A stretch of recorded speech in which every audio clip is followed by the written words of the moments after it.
السلام عليكم ورحمة الله وبركاته. إن الحمد لله نحمده ونستعينه ونستغفره ونعوذ بالله من شرور أنفسنا ومن سيئات أعمالنا من يهده الله فلا مضل له ومن يضلل فلا هادي له وأشهد أن لا إله إلا الله وحده لا شريك له وأشهد أن محمدا عبده ورسوله صلى الله تعالى عليه وعلى آله وصحبه وسلم تسليما كثيرا. أما بعد أعوذ بالله من الشيطان الرجيم. ولنبلونكم بشيء من الخوف والجوع ونقص من الأموال والأنفس والثمرات وبشر الصابرين. সম্মানিত দিনী ভাতৃমণ্ডলী যে যেখানে আছেন এবং সেখান থেকে শুনছেন আমাদের কথা, আল্লাহ রাব্বুল আলামিন যেন আমাদেরকে সবাইকে, প্রত্যেক ভালো মানুষকে, প্রত্যেক মুমিন মুসলিম ভাই বোনকে আল্লাহ যেন হেফাজতে রাখেন, সমস্ত রকমের বালা মুসিবত থেকে, বিপদ আপদ থেকে মুক্ত রাখেন। আল্লাহ রাব্বুল আলামিনের প্রশংসা, শুকরিয়া এবং শেষ রাসূল মুহাম্মদ সাল্লাল্লাহু আলাইহি সাল্লামের উপর অসংখ্য সালাত ও সালামের পরে আজকে একটি গুরুত্বপূর্ণ বিষয় নিয়ে ধারাবাহিক আলোচনা শুরু করছি। আলোচনার সময় আমাদের খুব দীর্ঘ হবে না, খুব বেশি হলে আধা ঘন্টার মধ্যে আমরা চেষ্টা করব প্রতিটি আলোচনা শেষ করার। বিষয়বস্তু হচ্ছে আসবাব ও দাফিল বালা, বালা মুসিবত প্রতিরোধের উপায়। বালা মুসিবত শব্দটি নিয়ে প্রথম আলোচনা করি, আর তারপরে বালা মুসিবত বিভিন্ন ধরনের রয়েছে সেই নিয়ে আলোচনা করব। আলোচনা শেষে ইনশাআল্লাহ তাআলা আগামী পর্ব থেকে আমরা কিছু প্রশ্ন উত্তরের চেষ্টা করব।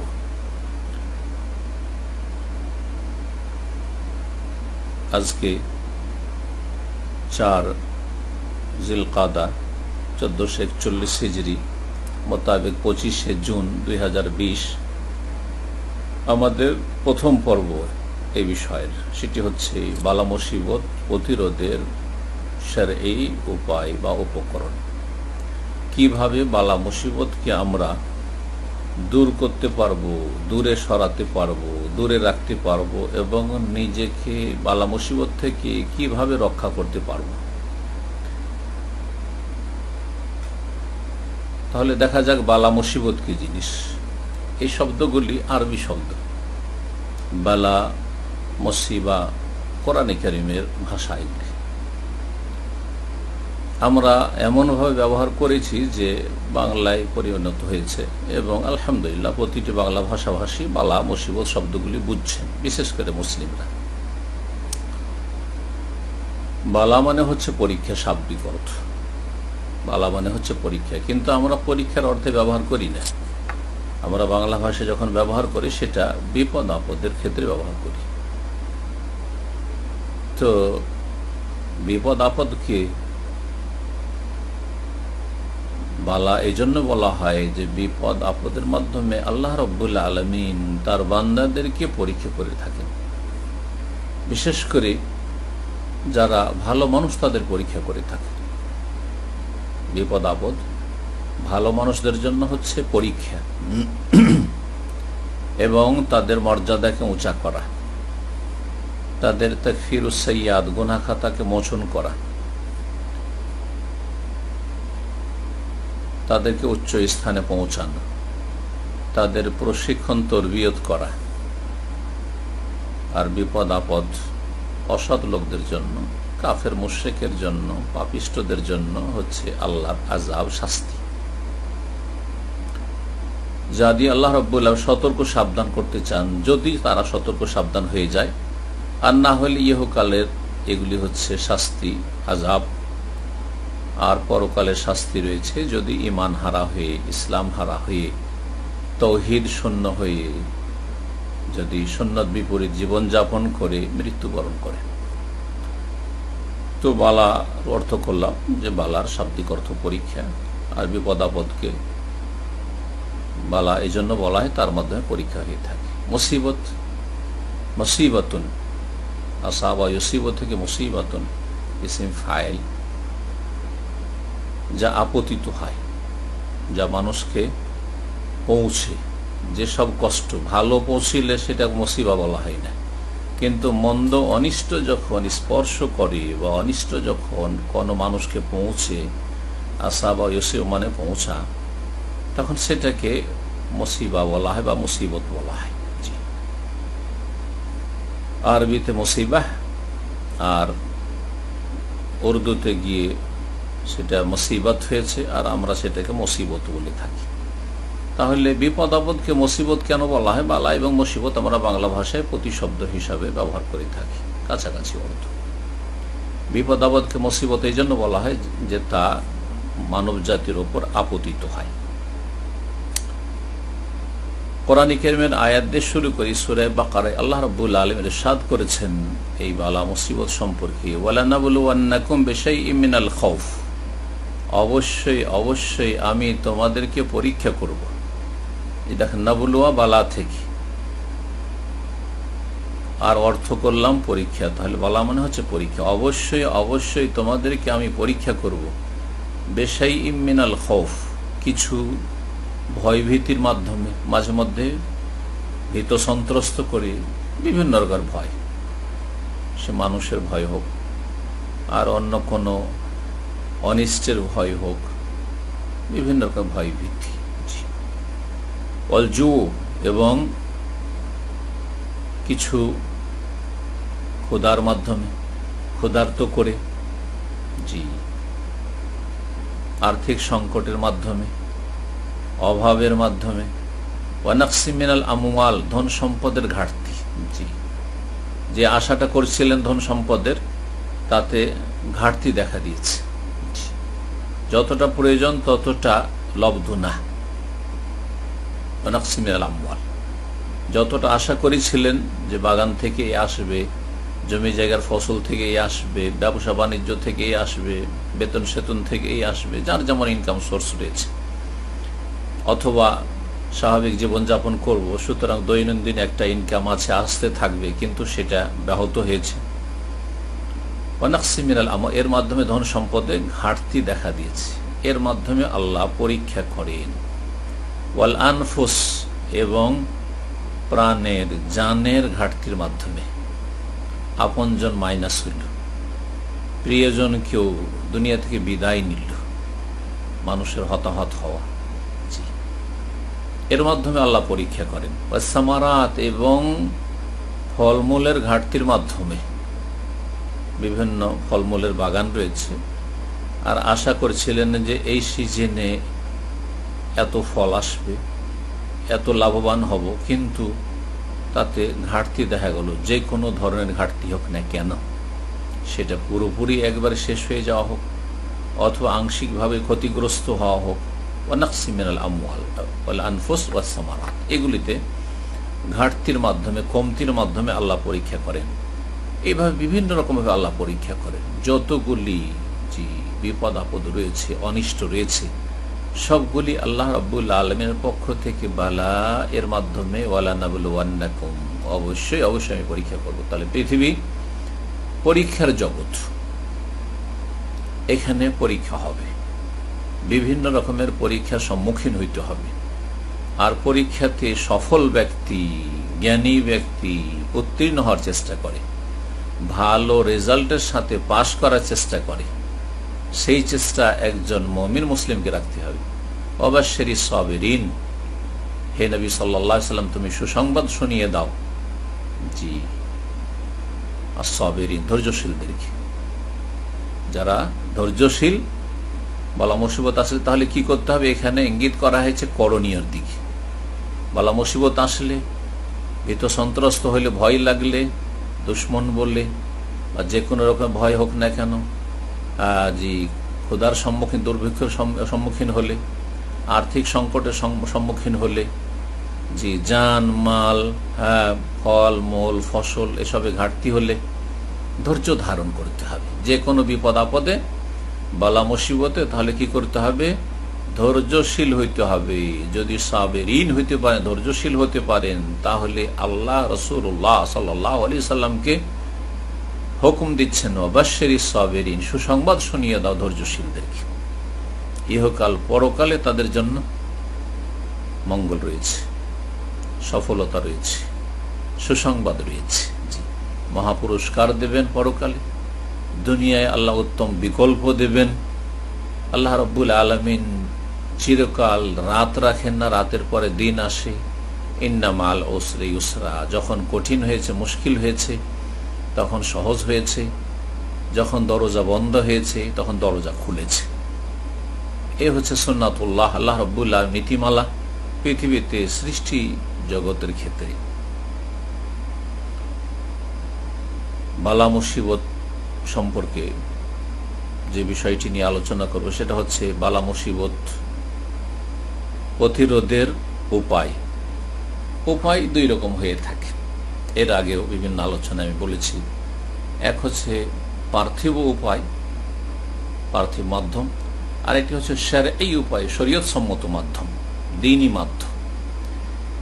দ্বীনের আলোকে, কোরআন সুন্নাহর আলোকে, ওয়াহির আলোকে বালা মুসিবত প্রতিরোধের উপায় হচ্ছে শারঈ উপায়, শরীয়ত সম্মত উপায়, যেগুলো নিয়ে আমরা যেহেতু শরিয়ার লোক, আমরা দ্বীনের সাথে জড়িত, দ্বীনি ইলমের সাথে জড়িত, সুতরাং সেসব উপায়গুলি আপনাদেরকে বলবো যাতে করে সেগুলির দ্বারা উপকৃত হইতে পারে। আর সেগুলি হচ্ছে মূল আসলে উপায়, সেগুলি হচ্ছে আসল মাধ্যম। এগুলি ছাড়া পার্থিব উপায়, উপকরণ দিয়ে, মাধ্যম দিয়ে মানুষ আত্মরক্ষা করতে পারে না, মানুষ শান্তিতে থাকতে পারে না, মানুষ বালা মুসিবত থেকে মুক্ত থাকতে পারে না। তবে পার্থিব উপায়গুলিকে উপেক্ষা করলে চলবে না, সেগুলিকেও সামনে রাখতে হবে। বর্তমান বিশ্বে যখন মানুষের বালা মুসিবত আসে, যে কোনো বালা মুসিবত হোক, সেটা খাস হোক আর আম হোক, এটাও নিয়ে ইনশাআল্লাহ আলোচনা করব, খাস আর আম। বিশেষ কোনো বালা মুসিবত হচ্ছে খাস বালা মুসিবত। যেমন বর্তমান এই পরিস্থিতিতে সারা বিশ্বে যে বিস্তার লাভ করেছে, ব্যাপক মারাত্মক আকার ধারণ করেছে, মরণ ব্যাধি হিসাবে মানুষের কাছে, প্রত্যেক স্তরের মানুষের কাছে, ছোট থেকে বড়, পরিচিত হয়ে গেছে, সেটা হচ্ছে এই করোনার ভাইরাস। এটা হচ্ছে খাস বালা, খাস পরীক্ষা বা খাস বিশেষ বালা মুসিবত বা বিপদ আপদ।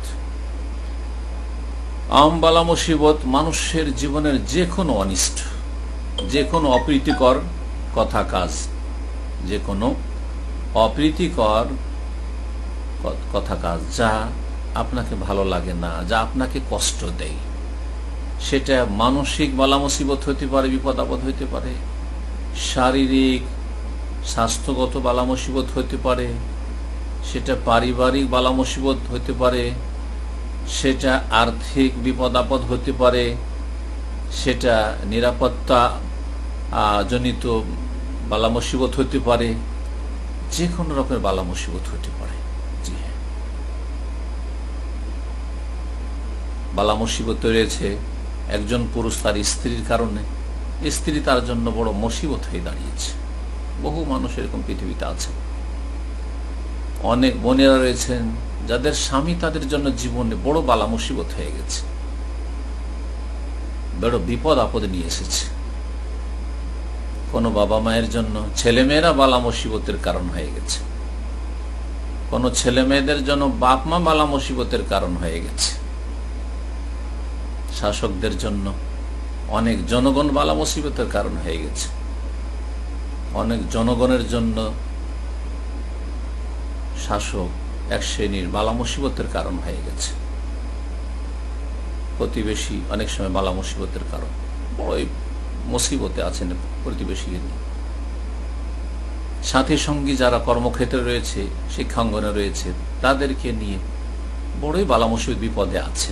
জি, তো আজকের আলোচনা যে কোনো রকমের মানব জীবনের সাথে সম্পর্কিত বালা মুসিবত প্রতিরোধের উপায় নিয়ে আলোচনা, এবং এই আলোচনা ধারাবাহিক ইনশাআল্লাহ তাআলা চলতে থাকবে। আমরা ইনশাআল্লাহ 14 থেকে 15টি উপায় আপনাদের সামনে পেশ করব, অল্প অল্প করে, প্রতিদিন 1টি 2টি 3টি এইভাবে আমরা পয়েন্টগুলি আপনাদের সামনে পেশ করব। করোনার ভাইরাস আসার প্রথম দিকে এই বালা মুসিবত, যে করোনার ভাইরাসের বালা মুসিবত, মহামারীর বালা মুসিবত, এতে থেকে আত্মরক্ষার জন্য বা এতে থেকে রক্ষা পাওয়ার জন্য 10টি বা তারও বেশি উপায় নিয়ে আমরা আলোচনা করেছিলাম। সেগুলি হচ্ছে খাস বালা মুসিবতের ক্ষেত্রে উপায় বা মাধ্যম। আশা করি সেগুলি আপনারা যারা দিনের সাথে জড়িত, দিন শিখতে চান এবং দিন শিখে পালন করতে চান, তারা সেগুলি অবলম্বন করেছেন। আল্লাহ যেন আপনাদের সকলকে হেফাজতে রাখেন। এবং যারা দুনিয়া থেকে চলে গেছেন, আল্লাহর চূড়ান্ত ফয়সালা ছিল ঈমানের অবস্থায়, তাদেরকে আল্লাহ যেন ক্ষমা করে দেন। আর যেসব ভাই বোনেরা সারা বিশ্বে ঈমানের অবস্থায় অসুস্থ রয়েছেন, পীড়িত রয়েছেন, আল্লাহ সকলকে যেন দ্রুত শিফা দান করেন, পূর্ণ আরোগ্য দান করেন। এবং যারা ভালো আছি আমরা আলহামদুলিল্লাহ, আল্লাহ যেন আমাদেরকে ভালো রাখেন। আর বাকি মানব জীবনে বালা মুসিবত লেগেই আছে। কারো মানসিক অশান্তি আছে, বালা মুসিবত আছে, কারো শারীরিক বালা মুসিবত আছে, কারো পারিবারিক বালা মুসিবত আছে, কারো সামাজিক বালা মুসিবত রয়েছে, কারো আর্থিক বালা মুসিবত রয়েছে। দেখুন, কর্মহীনতার কারণে মানুষ কত বালা মুসিবতের সম্মুখীন। কাজ নেই, পয়সা নেই, পেটের খাবার নেই, ছেলে মেয়েদের খরচার ব্যবস্থা নেই, শহর ছেড়ে গ্রামের দিকে পালাতে শুরু করেছেন যে আর শহরে বাস করা যাবে না, শহরের খরচ মেনটেন করা যাবে না। এই সমস্ত খবর রাখছেন। এগুলি আল্লাহর পক্ষ থেকে বালা মুসিবত। জি, ভালো মানুষদের জন্য আল্লাহর পরীক্ষা, আর অসৎ পাপিষ্ট গুনাহগারদের জন্য আযাবুল্লাহ। জি, আল্লাহর হচ্ছে শাস্তি, পানিশমেন্ট। ওয়ালানুযীকান্নাহুম মিনাল আযাবিল আদনা দুনাল আযাবিল আকবার লাআল্লাহুম ইয়ারজিউন। জি, গুনাহগারদেরকে আল্লাহ রাব্বুল আলামিন নিকটবর্তী বা হালকা, পরকালের মহাশাস্তির তুলনায় হালকা শাস্তি দিয়ে থাকেন দুনিয়াতে। দুনাল আযাবিল আকবার, মহাশাস্তির পূর্বে, মহাশাস্তির চাইতে, বড় শাস্তির চাইতে ছোট শাস্তি দুনিয়ার দিয়ে থাকেন। কি জন্য? লাআল্লাহুম ইয়ারজিউন, যাতে করে তারা ফিরে আসে, আল্লাহমুখী হয়, আল্লাহর দ্বীনমুখী হয়, তৌহিদমুখী হয়, রাসূলুল্লাহ সাল্লাল্লাহু আলাইহি ওয়াসাল্লামের সুন্নাহমুখী হয়, মসজিদমুখী হয়, সালাতমুখী হয়, ইবাদত বন্দেগীমুখী হয় এবং আখিরাতমুখী হয়, পরকাল বিমুখ হয়। দুনিয়া বিমুখ হয়, পরকালমুখী হয়। সম্মানিত ভাতৃমণ্ডলী, আমাদের আজকের আলোচনা যেমনটা বললাম, যে কোনো রকমের মানব জীবনে যে সব বালা মুসিবত, যেগুলি মানুষের জন্য পছন্দনীয় না, অপ্রীতিকর, অশান্তি নিয়ে আসে, সেই সমস্ত বালা মুসিবত থেকে আত্মরক্ষার বা সেই সব বালা মুসিবতকে প্রতিরোধ করার এই উপায়গুলি নিয়ে আলোচনা করব। 1 নম্বরে যে বিষয়টি পেশ করব সেটা হচ্ছে শুকরুল্লাহ, আল্লাহ রাব্বুল আলামিনের শুকরিয়া আদায় করা। আল্লাহ রাব্বুল আলামিনের শুকরিয়া আদায় করা। জি, আল্লাহর শুকরিয়া আদায় করলে আল্লাহর নেয়ামত বৃদ্ধি পাবে, আল্লাহর অনুগ্রহ আসতে থাকবে, আল্লাহ রাব্বুল আলামিন সন্তুষ্ট হবেন এবং আল্লাহ রাব্বুল আলামিনের পাকড়াও থেকে মুক্ত হবেন। আল্লাহ রাব্বুল আলামিন যা কিছু দিয়েছেন তা বৃদ্ধি করবেন, তাতে বরকত দেবেন এবং শুকরিয়া আদায় করলে যে সব নেয়ামতগুলি রয়েছে আমাদের কাছে, সেগুলি স্থায়ী হবে। অবিশুকরে তাদুমুন নিআম, শুকরিয়া আদায় করলে, শুকরিয়ার মাধ্যমে নেয়ামত স্থায়ী হয়।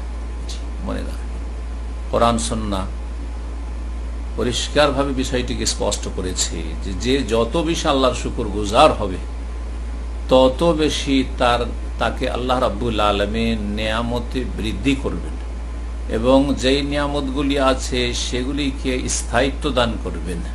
জি, স্থায়িত্ব দান করবেন। অল্প নিয়ামতে যথেষ্ট আল্লাহ রাব্বুল আলামিন বারাকা দান করবেন। এই শুকরিয়ার বিষয়টিকে আমরা বুঝি। কেমন করে শুকরিয়া আদায় করব? শুকরিয়া আদায় করতে হবে হৃদয় দিয়ে, অন্তর দিয়ে। শুকরিয়া আদায় করতে হবে জবান দিয়ে। শুকরিয়া আদায় করতে হবে গোটা শরীরে যতগুলি অঙ্গ প্রত্যঙ্গ রয়েছে প্রতিটি অঙ্গ প্রত্যঙ্গের মাধ্যমে শুকরিয়া আদায় করতে হবে। শুকরিয়া আদায় করতে হবে আমাদেরকে যা কিছু আল্লাহ দিয়েছেন নিয়ামত সেগুলির মাধ্যমে, তার মধ্যে ধন সম্পদ, তার মধ্যে ছেলে মেয়েরা রয়েছে, সবগুলির ক্ষেত্রে শুকরিয়া আদায় করতে হবে। অন্তর দিয়ে কি করে শুকরিয়া আদায় করবেন? অন্তর দিয়ে শুকরিয়া আদায় করবেন, প্রথম যে বিষয়টি সেটা হচ্ছে আল্লাহর নিয়ামতকে আল্লাহর সাথে সম্পৃক্ত করবেন। এই নিয়ামত কার দান? আল্লাহর দান। জি, নেমাতাল্লাহ ওয়াজকুরু নেমাতাল্লাহি আলাইকুম। জি, ওয়াইন তাউদ্দু নেমাতাল্লাহি লা তুহসুহা। ওয়া মা বিকুম মিন নি'মাতিন ফামিনাল্লাহ। যা কিছু তোমাদের কাছে অনুগ্রহ আছে, যা ভোগ করছো, হ্যাঁ, তা হচ্ছে ফামিনা, আল্লাহর পক্ষ থেকে, অন্য কারো পক্ষ থেকে একটা সরিষার দানাও আসতে পারে না। জি, এক ঢোক পানিও কেউ দিতে পারে না। দিল সেটা আল্লাহ আপনার জন্য ব্যবস্থা করেছেন, তাকে আল্লাহ আপনার জন্য নিয়োজিত করেছেন। এই ইয়াকিনের সাথে, এই ঈমানের সাথে, এই বিশ্বাসের সাথে কি করতে হবে? আল্লাহ রাব্বুল আলামিনের নিয়ামতগুলিকে আল্লাহর সাথে সম্পৃক্ত করতে হবে। সবকিছু দিচ্ছেন আল্লাহ রাব্বুল আলামিন, আর অন্য কারোর সাথে সম্পৃক্ত করে দিলেন, অন্য কারোর সাথে লাগিয়ে দিলেন। যেমন উদাহরণ দিই, অসুস্থ হয়েছিলেন, সুস্থ হলেন চিকিৎসা নিয়ে, সুস্থ করলেন আল্লাহ রাব্বুল ওয়াইদা মারিদতু ফাহুয়া ইয়াশফিন। ইব্রাহিম আলাইহিস সালাম ভাষায় আল্লাহ কোরআনে উল্লেখ করছেন, যখন আমি অসুস্থ হয়ে যাই তখন তিনি আল্লাহ একমাত্র শিফা দান করেন। তো আরোগ্য দান করলেন আল্লাহ। চূড়ান্ত ফয়সালা করলেন যে তোমাকে এই ওষুধের মাধ্যমে, এই চিকিৎসার মাধ্যমে অথবা বিনা মাধ্যমে আমি তোমাকে আরোগ্য দান করব। আর আপনি আপনার এই সুস্থতাকে সম্পৃক্ত করে দিলেন চিকিৎসকের সাথে, হ্যাঁ, ভালো ভালো দামি দামি ওষুধের সাথে, সময় মতো চিকিৎসা নেওয়ার সাথে। জি, সময় মতো যথাসময়ে অস্ত্রোপচার করা হয়েছে, সেই জন্য ভালো হয়ে গেছে। ভালো ডাক্তারের কাছে পৌঁছে গিয়েছিলাম, সেই জন্য ভালো হয়েছে না। আপনি অকৃতজ্ঞ, আল্লাহ শুকরিয়া আদায় করলেন না। জি, আল্লাহর সাথে আল্লাহর নিয়ামতকে সম্পৃক্ত করতে হবে, আল্লাহর দিকে নিসবত করতে হবে যে এটা আল্লাহর পক্ষ থেকে হয়েছে, আল্লাহর অনুগ্রহ।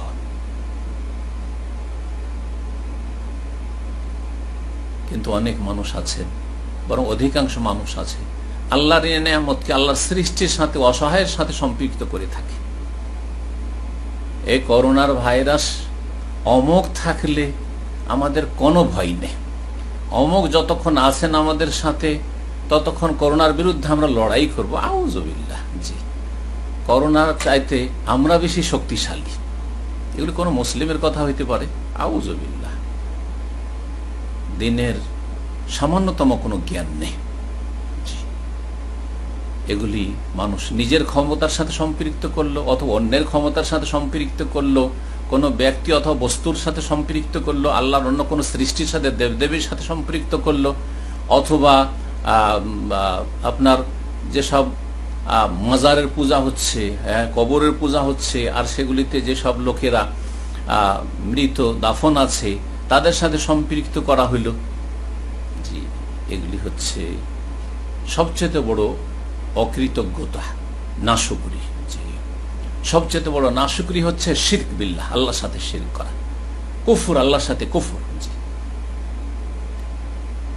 আর বড় শিরক, বড় কুফরি না হইলেও আপনি অন্তর থেকে বিশ্বাস রাখেন আল্লাহর দান, কিন্তু এগুলি মাধ্যম, সেজন্য এসবের সাথে সম্পৃক্ত করে দিয়েছি কথাই শুধু আমি, সেটাও কুফরুন দুনা কুফরিন, এটাও আল্লাহর অকৃতজ্ঞ হওয়া, এবং এটাও এক ধরনের কুফর। জি, কুফরানু নেমা, নিয়ামতের কুফরি করা।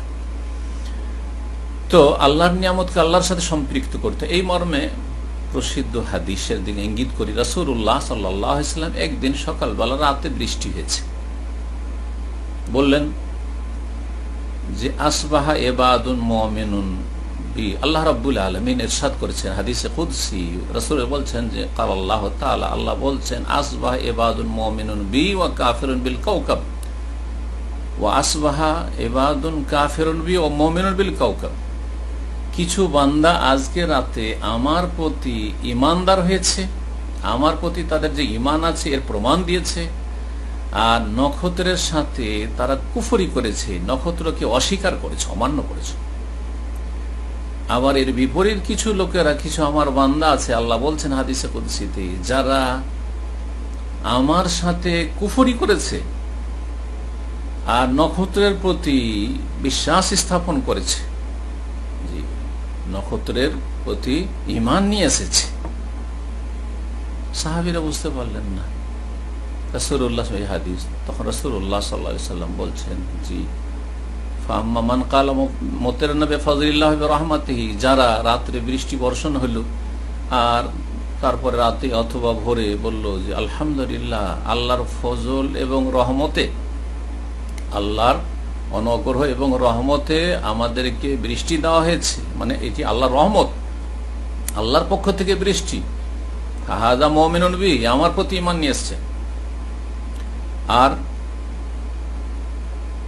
কাফের অস্বীকার করেছে, অমান্য করেছে নক্ষত্রকে, অর্থাৎ শিরক মুক্ত থেকেছে, কুফরি মুক্ত থেকেছে, আল্লাহর যথাযথ শুকরিয়া আদায় করেছে। আর যারা বলল মোতের না বেনওয়ে কাজা ওয়া কাজা, অমুক অমুক নক্ষত্র আকাশে উঠেছে, সেগুলির মাধ্যমে বৃষ্টি পেয়েছি, ফাহাদা মুমিনুন বিল কাওকাব, নক্ষত্রের প্রতি বিশ্বাসী হয়েছে, ওয়া কাফিরুন বি, এবং আমার সাথে কুফরি করেছে। তাহলে যেসব লোকেরা আল্লাহর নিয়ামতকে মানুষের সাথে সম্পৃক্ত করে বা আল্লাহর সৃষ্টির সাথে সম্পৃক্ত করে, করোনার ভাইরাসের ভ্যাকসিন চলে এসছে সুতরাং আর কোনো ভয় নেই, জি, আল্লাহর সাথে কুফরি করলো, আল্লাহর নিয়ামতের অকৃতজ্ঞতা প্রকাশ করলো, আল্লাহকে জি সবকিছুর মালিক মনে করলো না, যে সবকিছুর ব্যবস্থাপনায় আল্লাহ রাব্বুল আলামিন, সবকিছুর নিয়ন্ত্রণ আসমান জমিনে এবং এসবের মাঝে যা কিছু রয়েছে সবকিছু নিয়ন্ত্রণ আল্লাহর হাতে, এসব কথা বাস্তবে বিশ্বাস করলো না, আর বিশ্বাস করলেও সেটা কথা কাজের দ্বারা বাস্তবায়ন করলো না। তাহলে অন্তর দিয়ে শুকরিয়া আদায় করার একটা গুরুত্বপূর্ণ দিক বললাম, যে আল্লাহর সাথে সম্পৃক্ত করতে আল্লাহর নিয়ামতকে। আর একটা দিক হচ্ছে যে আল্লাহর যেসব নিয়ামত আমাদের ওপর রয়েছে, রাত দিন অসংখ্য নিয়ামত আমাদের সাথে রয়েছে, আমাদের চারপাশে রয়েছে, আমাদের শরীরের ভিতরে রয়েছে, আমাদের ঘরে রয়েছে, বাইরে রয়েছে, এসব নিয়ামত সম্পর্কে সূক্ষ্ম অনুভূতি থাকা, হাড়ে হাড়ে অনুভব করা যে আল্লাহর নিয়ামতে আমি সবকিছু পাচ্ছি, এবং তার যথাযোগ্য অন্তরে মর্যাদা দেওয়া, কদর করা, আল্লাহ নিয়ামতের কদর করা, অন্তর থেকে সম্মান করা, অন্তর থেকে মূল্যায়ন করা, অন্তর থেকে এহতিরাম করা, এগুলি হচ্ছে অন্তর দিয়ে আল্লাহ শুকরিয়া আদায় করা। জবান দিয়ে শুকরিয়া আদায় করবেন কিভাবে? আল্লাহ রাব্বুল আলামিনের প্রশংসা গুণগানের মাধ্যমে, জি, আলহামদুলিল্লাহ বলার মাধ্যমে, জি, আল্লাহর বড়ত্ব প্রকাশের মাধ্যমে, আল্লাহর মহত্ব প্রকাশের মাধ্যমে, এবং এই জবানকে অসার কথা কাজ থেকে, ফালতু কথা কাজ থেকে বাঁচিয়ে রাখার মাধ্যমে। জবান দিয়ে আপনি আল্লাহ শুকরিয়া আদায় করবেন, ভালো কথা বলবেন, মন্দ কথা থেকে, অসার ফালতু কথা থেকে এই জবানকে বাঁচিয়ে রাখবেন, এবং আল্লাহর নিয়ামত নিয়ে, জবান নিয়ে যখন তখন আলোচনা করবেন, যাতে করে নিজেও নিজের ঈমান তাজা হয়, আর অন্যরা যারা আপনার আল্লাহর নিয়ামত সম্পর্কে আপনার কথা শুনছে তাদের ঈমানে সতেজতা আসে। অঙ্গ প্রত্যঙ্গ দিয়ে শুকরিয়া আদায় করা, সেটা সংক্ষেপে, জি, যতগুলি অঙ্গ প্রত্যঙ্গ রয়েছে মাথা থেকে পা পর্যন্ত সবগুলিকে নেকির কাজে ব্যবহার করবে, সমস্ত গুনাহ থেকে অঙ্গ প্রত্যঙ্গকে বাঁচিয়ে রাখার চেষ্টা করবেন, চোখকে, কানকে, জবানকে, হাতকে, পাকে, মনের চিন্তা চেতনাকে, সবকিছুকেই সমস্ত গুনাহ থেকে বাঁচিয়ে রাখার চেষ্টা করবেন। আপনার অঙ্গ প্রত্যঙ্গ আল্লাহ সন্তুষ্টির কাজে নিয়োজিত থাকবে, আল্লাহ অসন্তুষ্ট হয় এমন কথা কাজ থেকে অঙ্গ প্রত্যঙ্গ বেঁচে থাকবে। মহান আল্লাহ সূরা ইব্রাহিম আয়াত নম্বর 7 ইরশাদ করেছেন, ওয়াইযতাআযানা রাব্বুকুম, স্মরণ করো তোমাদের প্রতিপালক যখন ঘোষণা করলেন, লাইন শাকারতুম লাযিদান্নাকুম, তোমরা যদি আল্লাহর শুকরিয়া জ্ঞাপন করো অন্তর থেকে, জবান দ্বারা, অঙ্গ প্রত্যঙ্গ দ্বারা, তাহলে অবশ্যই অবশ্যই আমি তোমাদের নিয়ামত সমূহ বাড়িয়ে দেব। নিয়ামত সমূহ বৃদ্ধি করে দেবেন, বাহ্যিক দিক থেকে বাড়িয়ে দেবেন আল্লাহ রাব্বুল আলামিন, আভ্যন্তরীণ দিক থেকে বাড়িয়ে দেবেন, স্থায়িত্বের দিক থেকে বাড়িয়ে দেবেন, সে নিয়ামতগুলি কাজে লাগাতে পারবেন এদিক থেকে আল্লাহ বাড়িয়ে দেবেন। লাযিদান্নাকুম, আল্লাহ কসম করে বলছেন। এবং তাকিদ যেসব বাক্যগুলিতে আরবি ভাষায় তাকিদ রয়েছে, কসম রয়েছে, সেসব তাকিদের সাথে কয়েকটি তাকিদের সাথে আল্লাহ বলছেন লা ইন শাকারতুম লাযিদান্নাকুম ওয়া লা ইন কাফারতুম, এর বিপরীত যদি অকৃতজ্ঞ হও ইন্না আযাবি লাশাদীদ, জেনে রেখো যে আমার আযাব বড়ই শক্ত রয়েছে, বড় কঠিন রয়েছে। অঙ্গ প্রত্যঙ্গের শুকরিয়ার জন্যই প্রতিদিন সকালবেলা আপনি সলাতুদ দুহার কমপক্ষে 2 রাকাত যদি সলাত আদায় করেন, রাসূলুল্লাহ সাল্লাল্লাহু আলাইহি ওয়াসাল্লাম হাদিস রয়েছে, তাহলে 360টি অঙ্গ প্রত্যঙ্গের হক আদায় করে শুকরিয়া জ্ঞাপন করে দিলেন। মাত্র 2 রাকাত সলাত, জি, এটা দিয়ে আপনি শুকরিয়া আদায় করে দিলেন। জি, আর তারপরে আপনাকে অবশ্যই ফরজগুলির হেফাজত করতে হবে, না হলে সুন্নত নফল কোনো কাজে আসবে না। সম্মানিত ভাতৃমণ্ডলী, 2 নম্বরে যে বিষয়টি বা যে উপায় বালা মুসিবত থেকে আত্মরক্ষার জন্য বা বালা মুসিবতকে দূর করার জন্য, বালা মুসিবতকে প্রতিরোধের জন্য, সেটা হচ্ছে তাকওয়া, আল্লাহ বিরুদ্ধ। কোরআনে কারিমে এইরকম অনেক আয়াত রয়েছে তাকওয়া সম্পর্কে, বিশেষ করে যে আয়াতগুলি স্পষ্ট প্রমাণ করে যে যার অন্তরে যত আল্লাহ ভীরুতা থাকবে, তাকওয়া থাকবে, আল্লাহর ভয়ে যে যত বেশি পাপাচার থেকে বেঁচে থাকবে, আর যে যত বেশি আল্লাহর ভয়ে ভালো কাজ করবে, তাকে তত বেশি আল্লাহ রাব্বুল আলামিন বিপদ আপদ মুক্ত রাখবেন, বালা মুসিবত মুক্ত রাখবেন, স্পেশাল আল্লাহ সুরক্ষা দান করবেন। সূরা নাহলের আয়াত নম্বর 128 আল্লাহ ইরশাদ করেছেন, ইন্নাল্লাহা মা'আল্লাযীনা তাকাউ ওয়াল্লাযীনা হুম মুহসিনুন, নিশ্চয়ই আল্লাহ রাব্বুল আলামিন ওই সব লোকদের সাথে রয়েছেন যারা ইত্তাকাউ, আল্লাহকে ভয় করে, আল্লাহর ভয় ভালো কাজ করে, ভালো কথা বলে, আর আল্লাহর ভয়ে মন্দ কথা কাজ থেকে বেঁচে থাকে, তাদের সাথে আল্লাহ রয়েছেন। ওয়াল্লাযীনা মুহসিনুন, আর যারা নিষ্ঠাবান সৎকর্মশীল, ইহসান করে, মানুষের ভালো করে, মন্দ করে না, আল্লাহর সৃষ্টির ভালো করে, মন্দ করে না, আল্লাহর সাথে সদ্ব্যবহার করে, মন্দ আচরণ করে না, বাপ মায়ের সাথে সদাচরণ করে, বদ আচরণ করে না, স্ত্রীর সাথে সদ্ব্যবহার করে, খারাপ আচরণ করে না, স্বামীর সাথে সদাচরণ করে, বদ আচরণ করে না, তাদের সাথেও আল্লাহ রয়েছেন। 2 শ্রেণীর মানুষের কথা এখানে বলা হয়েছে, যারা মুত্তাকি, আল্লাহ ভীরু, এবং যারা ইহসানকারী, যারা নিষ্ঠাবান, যারা সৎকর্মশীল, যারা সদাচরণকারী, তাদের সাথে আল্লাহ রয়েছেন। যাদের সাথে আল্লাহ রয়েছেন তাদেরকে আল্লাহ কখনো বিপদ আপদে অসহায় ফেলে দিয়ে দূরে সরে যাবেন না। যদি কখনো বিপদ আপদের সম্মুখীন করেন, দ্রুত আল্লাহ রাব্বুল আলামিন তার রহমতে উদ্ধার করবেন। সূরা হুজরাত আয়াত নম্বর 10 আল্লাহ বলছেন, ওয়াত্তাকুল্লাহ লাআল্লাকুম তুরহামুন, তোমরা আল্লাহকে ভয় করো যাতে করে তোমাদের উপর রহম করা হয়। তাহলে আল্লাহর রহমত আসলেই বালা মুসিবত দূর হবে। আর আল্লাহর রহমত পেতে হইলে তাকওয়াল্লাহ, আল্লাহ ভীরুতা অর্জন করতে হবে। আল্লাহ যেন আমাদের সত্যিকার তাকওয়া অর্জনের তৌফিক দান করেন। সূরা মায়েদার আয়াত নম্বর 100 আল্লাহ ইরশাদ করেছেন, ফাত্তাকুল্লাহ ইয়া উলিল আলবাব লাআল্লাকুম তুফলিহুন, হে আল্লাহর ফাত্তাকুল্লাহ ইয়া উলিল, হে জ্ঞানীরা, তোমরা আল্লাহকে ভয় করো যাতে করে তোমরা সফলতা লাভ করতে পারো। তাহলে মানব জীবনে সফল হতে হলে, আর সফল তখনই যখন আপনি বিপদ মুক্ত থাকতে পারবেন, বা বিপদ আপদকে আপনি দূরে সরাতে পারবেন, বিপদ আপদ থেকে আল্লাহ আপনাকে দূরে সরিয়ে রাখবেন, তখন আপনি সফল। তাহলে এই সফলতা যদি হাসিল করতে হয়, তাহলে আল্লাহর তাকওয়া, আল্লাহ ভীরুতা অর্জন করতে হবে। সূরা আরাফের আয়াত 35 আল্লাহ ইরশাদ করছেন, ফামানিত্তাকা ওয়া আসলাহা ফালা খাউফুন আলাইহিম ওয়া লা হুম ইয়াহজানুন, সুতরাং যারা আল্লাহ ভীরুতা অর্জন করলো, তাকওয়া অর্জন করলো, ওয়া আসলাহা, এবং নিজের সংশোধন করলো, ফালা খাউফুন আলাইহিম, তাদের কোনো ভয় নেই, ওয়া লা হুম ইয়াহজানুন, এবং তারা চিন্তিতও হবে না, কোনো চিন্তাও নেই, না ভয় না চিন্তা, না অতীতের জন্য কোনো ভয়, আর না সামনের জন্য কোনো দুশ্চিন্তা।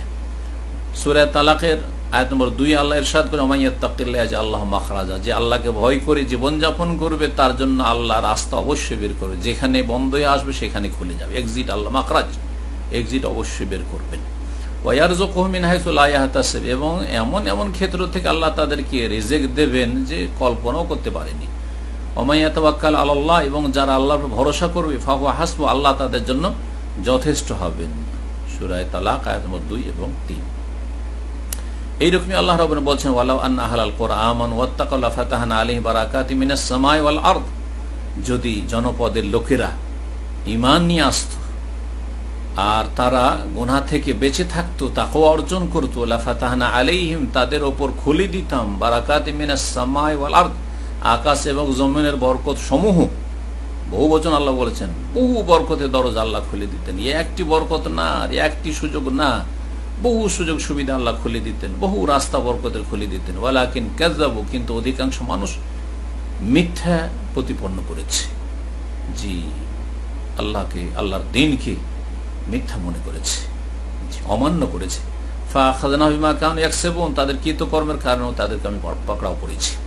সূরা আরাফ আয়াত নম্বর 96। এইভাবে কোরআনে কারীমের বহু আয়াতে তাকওয়ার ফজিলতের কথা, তাকওয়ার গুরুত্বের কথা, বিশেষ করে তাকওয়া যে মানুষের বালা মুসিবতকে দূর করে, বিপদ আপদকে দূর করে এবং বিপদ আপদ থেকে মুক্ত রাখে, এই বিষয়টি কোরআন সুন্নাতে ফুটে উঠেছে। আল্লাহ যেন আমাদেরকে সার্বিক বালা মুসিবত থেকে হেফাজতে রাখেন, শারীরিক দিক থেকে ভালো রাখেন, মানসিক দিক থেকে ভালো রাখেন, পারিবারিক দিক থেকে ভালো রাখেন, সামাজিক দিক থেকে আল্লাহ বালা মুসিবত মুক্ত রাখেন, রাষ্ট্রীয় দিক থেকে বালা মুসিবত মুক্ত রাখেন, যেখানে থাকি না কেন আর্থিক দিক থেকে বালা মুসিবত মুক্ত রাখেন, সার্বিক দিক থেকে আল্লাহ যেন আমাদেরকে বালা মুসিবত থেকে হেফাজত করেন। আল্লাহ আমাদেরকে নেক জীবন গড়ার তৌফিক দান করেন, ঈমান এবং তাকওয়ার জীবন দান করেন, শিরক বিদআত এবং বিভিন্ন পাপাচার থেকে আল্লাহ রাব্বুল আমাদেরকে যেন মুক্ত রাখেন। এবং সবচেয়ে বড় বালা মুসিবত হচ্ছে ঈমান ইসলামের উপর বালা মুসিবত যদি আসে, সবচেয়ে বড় বালা মুসিবত। আল্লাহ যেন আমাদের ঈমান আমলের হেফাজতের তৌফিক দান করে, বালা মুসিবত থেকে, শিরক কুফরি আর পাপের বালা মুসিবত থেকে, আর দুনিয়ার যতগুলি বালা মুসিবত রয়েছে আমাদের দুনিয়াবী জীবনের উপর, সে সমস্ত বালা মুসিবত থেকে আল্লাহ যেন প্রত্যেক মুমিন ভাই বোনের আল্লাহ হেফাজত করেন। আর যারা গুমরাহিতে রয়েছে, ভ্রষ্টতা রয়েছে, আল্লাহ তাদেরকে যেন সুজ্ঞান দান করেন, তাদেরকে সঠিক পথের দিকে, কোরআন সুন্নাহর দিকে, তাওহীদ সুন্নাহর দিকে ফিরে আসার জন্য তৌফিক দান করেন। সুবহান রাব্বিকা রাব্বিল ইজ্জাতি আম্মা ইয়াসিফুন ওয়া সালামুন আলাল মুরসালিন ওয়ালহামদুলিল্লাহি রাব্বিল আলামিন।